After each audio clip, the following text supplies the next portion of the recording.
Bonjour mes petits. Identifier une proposition subordonnée interrogative indirecte est l'objectif que l'on se fixe pour cette leçon de grammaire. Rappelons d'abord les différents types de propositions et leurs relations que l'on a vues en classe. Comme vous le savez, une phrase complexe contient au moins deux verbes conjugués, donc au moins deux propositions. Ces deux propositions peuvent être indépendantes, c'est-à-dire que aucune des deux n'a besoin de l'autre pour lui compléter le sens, chacune peut exister toute seule. Ces deux propositions indépendantes peuvent être coordonnées, si elles sont reliées par un mot coordonnant, comme une conjonction de coordination, mais où est donc ornicar, ou un adverbe de liaison. Ensuite, puis, alors, cependant, etc.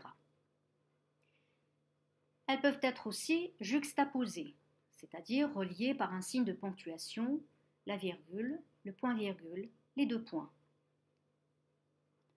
Mais la phrase complexe peut se composer aussi d'une proposition qui est le noyau de la phrase et qui est dite la proposition principale, celle qui commande une proposition qui dépend d'elle. Et c'est pourquoi nous l'appelons la proposition subordonnée. On reconnaît facilement la classe grammaticale de la proposition subordonnée en observant le mot subordonnant qui l'introduit. Si ce mot subordonnant est un pronom relatif, qui, que, où, dont, lequel et ses dérivés, nous sommes devant une proposition subordonnée relative. Si le mot subordonnant est une conjonction de subordination, que, quand, si, puisque, etc., nous sommes alors devant une subordonnée conjonctive. Cette subordonnée conjonctive se répartit aussi en deux types. Nous avons la subordonnée conjonctive circonstancielle, c'est-à-dire celle qui apporte une précision sur les circonstances de l'action, le temps, le lieu, la manière, la condition, la cause. Et nous avons la subordonnée conjonctive complétive, c'est-à-dire celle qui complète le verbe de la principale dont elle est souvent le complément d'objet direct, celle qui est introduite par les conjonctions de subordination que, à ce que, de ce que. Nous nous intéressons maintenant à un autre type de proposition subordonnée que nous allons apprendre à identifier dans cet exemple. Aline se demande si Marie regarde ce film. Nous avons deux verbes conjugués, donc deux propositions. Et nous repérons là le mot subordonnant si, qui introduit donc la proposition subordonnée si Marie regarde ce film. Cette proposition subordonnée complète le verbe se demander, un verbe qui implique une question qui est rapportée, c'est-à-dire de manière indirecte. Donc la proposition subordonnée si Marie regarde ce film a un sens interrogatif.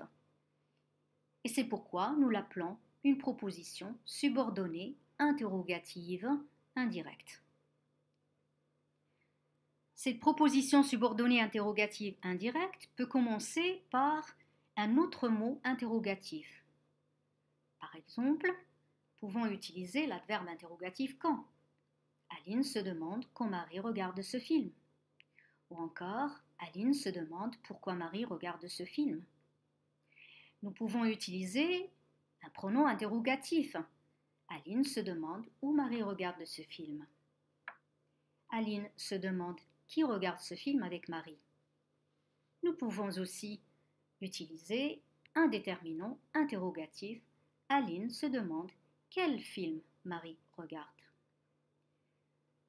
Toutes ces propositions interrogatives indirectes complètent ce verbe que l'on a déjà dit implique une question. Mais elles peuvent aussi compléter un verbe qui a un sens d'incertitude, comme par exemple ignorer ou ne pas savoir.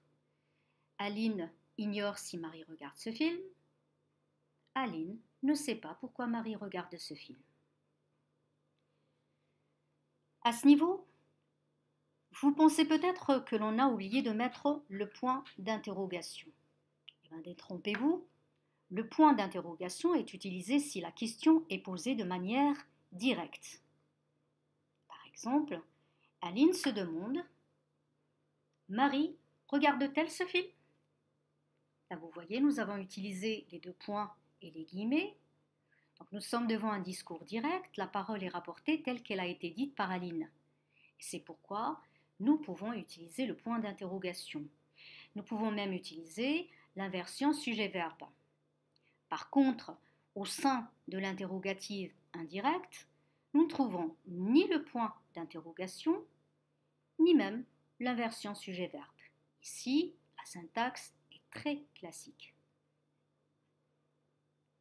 Maintenant que vous connaissez les caractéristiques de la proposition subordonnée interrogative indirecte, je vous demande d'être très vigilant pour éviter la confusion et savoir ainsi bien différencier la proposition subordonnée interrogative indirecte et les autres types des propositions subordonnées. D'où la confusion vient-elle?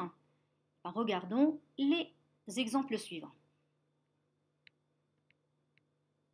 Aline se demande si Marie regarde ce film. C'est l'exemple de tout à l'heure. Si Marie regarde ce film a un sens interrogatif.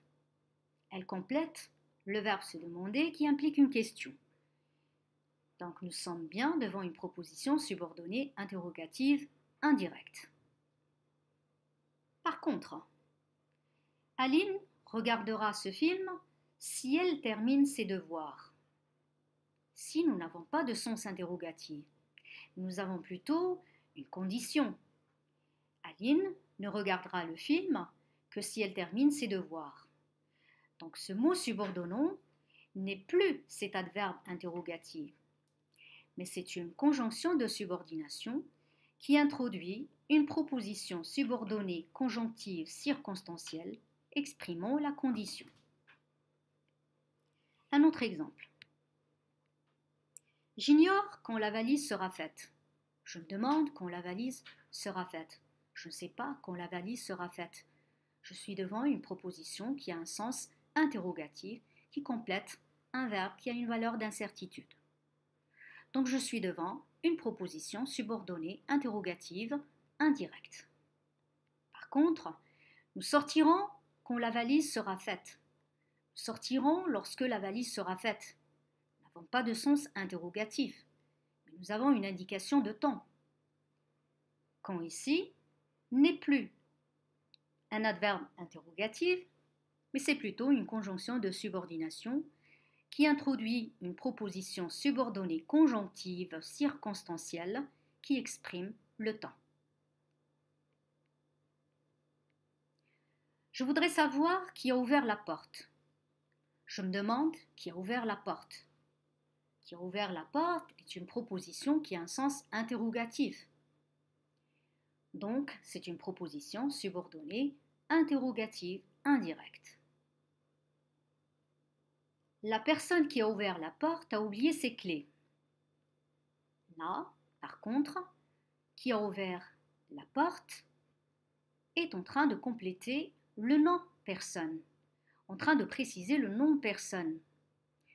Donc, cette proposition n'est pas une proposition interrogative indirecte, parce que le mot qui ici n'est pas cet adverbe interrogatif, mais c'est un pronom relatif qui évite la répétition du nom personne.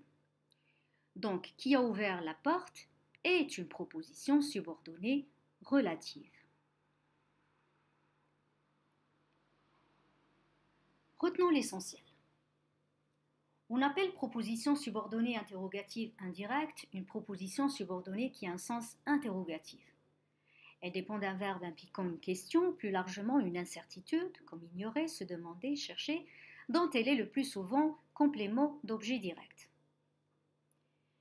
J'ignore qui va le remplacer. Je me demande qui va le remplacer. Qui va le remplacer est une proposition subordonnée interrogative indirecte. J'ignore quoi? J'ignore qui va le remplacer. Donc c'est une proposition subordonnée qui a pour fonction complément d'objet direct du verbe ignorer. La proposition subordonnée interrogative indirecte est introduite par un mot interrogatif qui peut être un adverbe interrogatif, quand, combien, comment, si, pourquoi, ou déterminant interrogatif, quel, plus bien entendu un nom, ou encore un pronom interrogatif, qui, ce que, lequel, etc. La proposition subordonnée interrogative indirecte peut être transformée en interrogative directe. C'est d'ailleurs un critère que l'on peut utiliser pour la reconnaître. J'ignore qui va le remplacer. Qui va le remplacer? Je me demande ce que tu fais. Que fais-tu? Qu'est-ce que tu fais? Et là, vous remarquez la différence.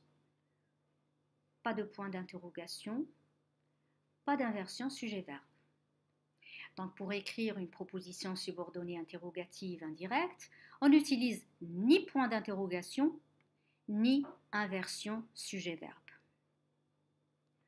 Voilà, vous en savez encore un peu plus sur les phrases complexes et les propositions subordonnées. Il ne vous reste plus que le travail demandé.